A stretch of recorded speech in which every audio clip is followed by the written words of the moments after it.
Hi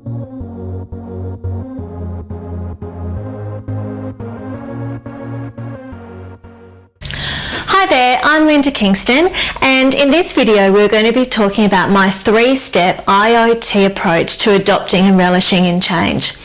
Okay, so in the first video we did some work on identifying what you want to achieve and started to create a sense of well-being by identifying the first steps to change. Okay, so we looked at what your strengths are. We did that personality assessment to determine what your strengths are.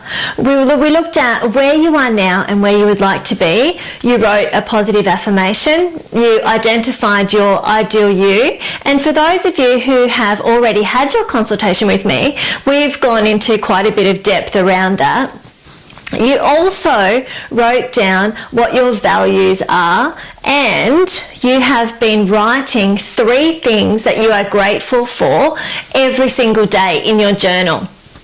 You've also done a little bit of work around what your obstacles to change are.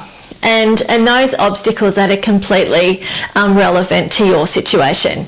This is all what forms a part of the I in IoT. It forms the basis or the platform from which you build change from. So I, being identify, is the what and why. It's identifying what your strengths are, what your values are, obstacles to change, and the benefits of change.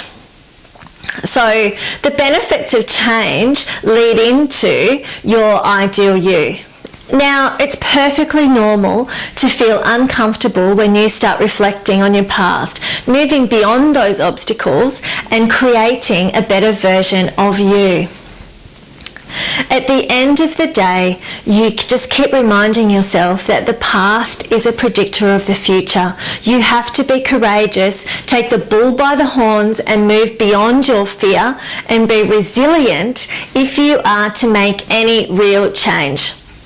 So we are now in a good place to move on into the next phase of making change.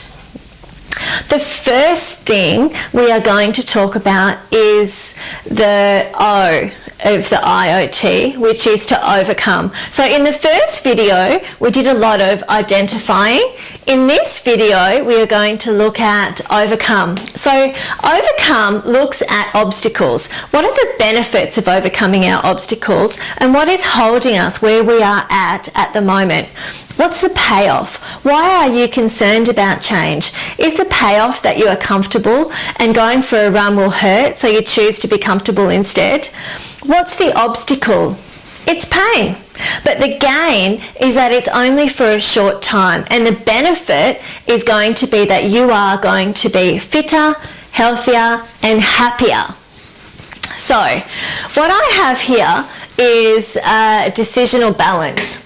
So what I'm going to do now is draw on the board the decisional balance. I would also like you to do this in your journal. Okay, so bear with me for just one moment. I'm just going to grab my piece of paper so that I can draw the table up on the board. Alright, so here we have the decisional balance. So the decisional balance is broken up into 4 components. The first one being benefits of staying the same. Okay, so the first one, benefits of staying the same. The second one is concerns about staying the same. So what are your concerns about staying the same? So we'll just pop this under here. Concerns about staying the same. Number 3 and number 4 are all about change. So we've got number 3 over here, concerns about change. And then we have number 4, which are reasons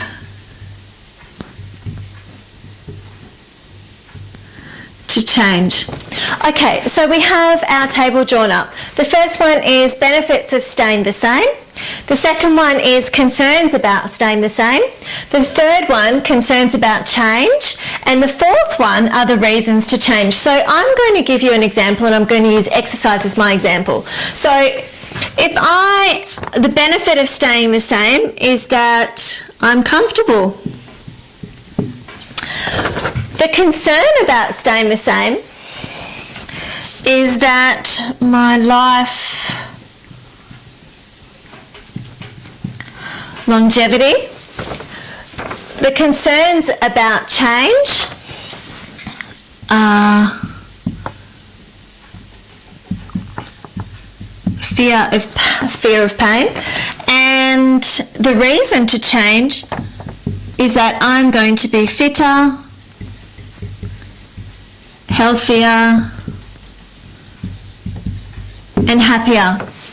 So for exercise, the benefit of staying the same is that I'm comfortable.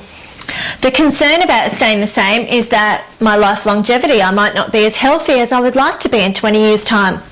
The third one is concerns about change, which is the fear of pain. It's actually going to hurt if I have to get out there and run. But the reason to change, after a while it's going to get easier, and I'm going to be fitter, healthier and happier. So I would like you to draw this up in your journal and fill it in and use exercise as an example, and think of all the obstacles that you are facing at the moment, all the obstacles that you are facing and you would like to change. Okay, let's talk now about responsibility and self-awareness. This is thinking work. In order to make behaviour change stick, you need to own the reasons why you are making change and the power to make them. It's about taking responsibility for where you are at now, and this building block will establish when you can make truthful and confident statements. Okay, for example, I want to lose weight. I'm going to use the exercise one again. And the only way I am going to make this happen is if I make it happen. I have to make the decision to make the change. Nobody else is going to make it for me. So the next thing that you make sure you have clear in your mind is your strengths and your values, to make sure you have a good understanding of what they are from the first video. Excuse me.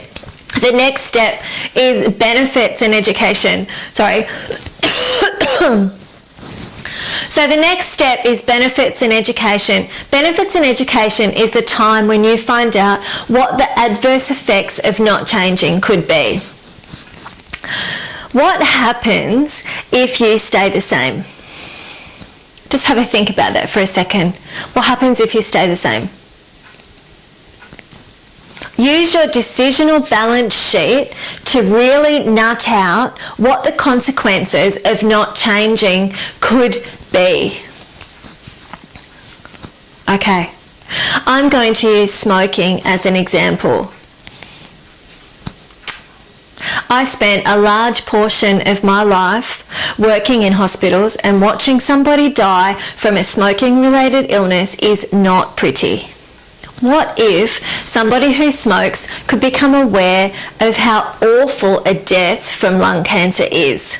Perhaps the benefit of giving up would outweigh the short-term pain of giving up. Think about what changes you need to make. Think about short-term pain for the long-term gain, and do you have the courage to move past that short-term pain? And the reality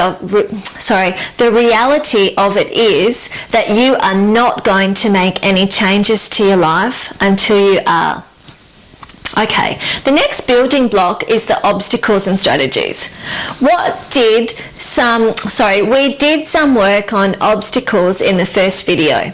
Identify obstacles you are facing and become resilient towards them. Obstacles are really about your attitude. Try to reframe your obstacle. For example, instead of saying, "Oh, I can't be bothered with exercise," approach it with a different attitude. Instead of saying, I don't have the time for exercise, reframe it to, I need to rearrange my schedule so I can fit in at least 30 minutes of exercise 3 times a week.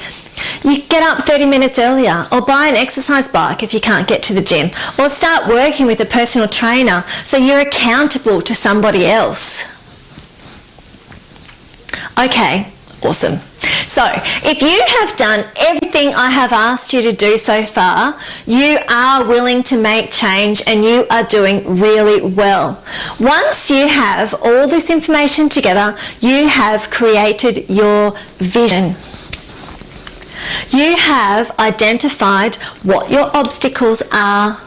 You know your values. You know what your strengths are.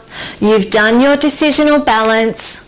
You are ready to put your vision into practice, which I will talk about in the next video.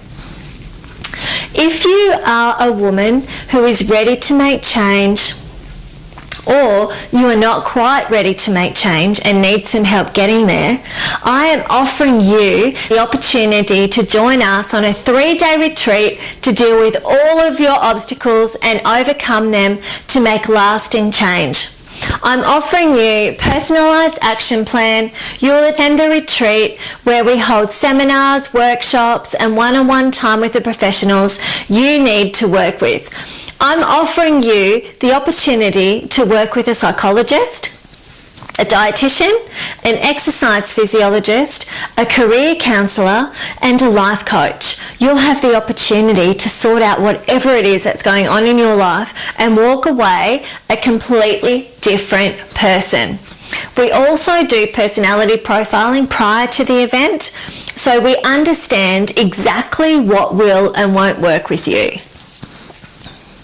Okay, we offer you support prior to the event and 6 months of support afterwards to make sure you implement everything you've worked so hard on during the 3 days of the retreat. So if you are interested and you would like to have your initial consultation with us, this is completely free. Just fill in the thank you page you received from joining the webinar. Let us know your preferred time for a consultation and we'll book you in. Otherwise, simply head over to our website and fill in the 30-minute consultation form and one of our team will call you to schedule in a time. Fabulous. I am Linda Kingston and I will see you in the next video. Bye.